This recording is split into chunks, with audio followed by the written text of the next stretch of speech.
एक शिष्या थी और एक शिष्या थी और शिष्या थी तो वो गुरु को बहुत अच्छे से मान रही थी।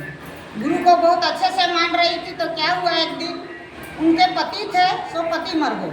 पति मर गए तो उनको दो बेटा था तो पाली पोसी शादी ब्याह दोनों बेटा का अच्छा से की और दोनों बेटा अच्छे से घर परिवार को चला रहे थे।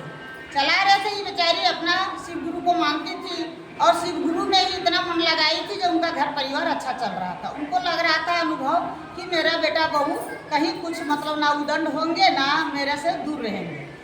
जब आदमी थोड़ा सा समय बदलाव आ जाता है, उम्र हो जाता है, तो आजकल का ज़माना है, सभी को जानते हैं कि थोड़ा सा साल में 6 महीना में अगर कोई मैके जाती है, बहू को कुछ समझ नहीं बुझाता है, तो हर पल हर समय बेटा और बहू मैके का ही मतलब तारीफ करने लगी।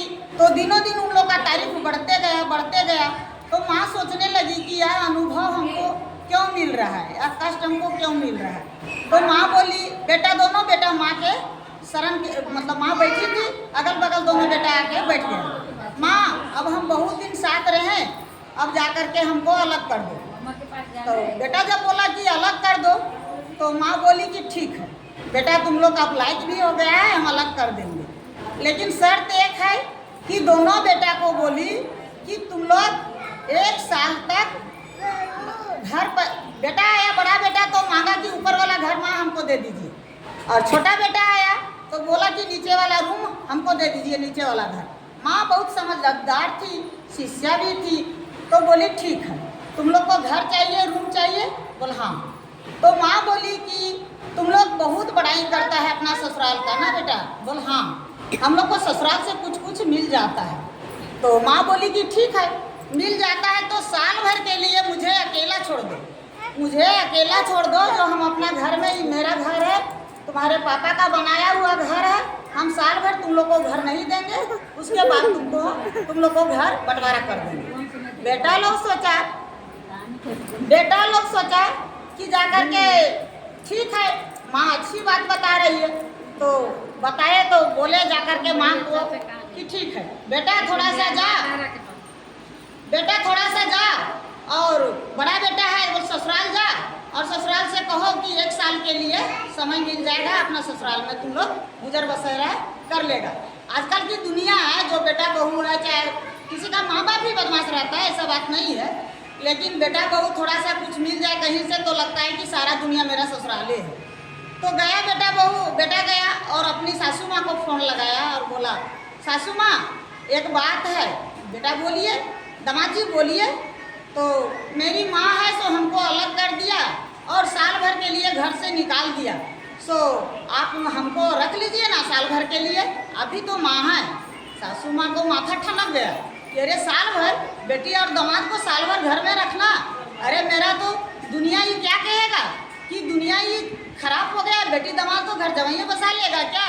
कि देखो कितना खराब आदमी है कि अपना दामाद को जो पैदा किया वो नहीं रख पाई, अभी रख लेगा, तो नहीं मेरा नाक कान कट जाएगा, इसलिए हम तुमको साल भर के लिए नहीं रख पाएंगे।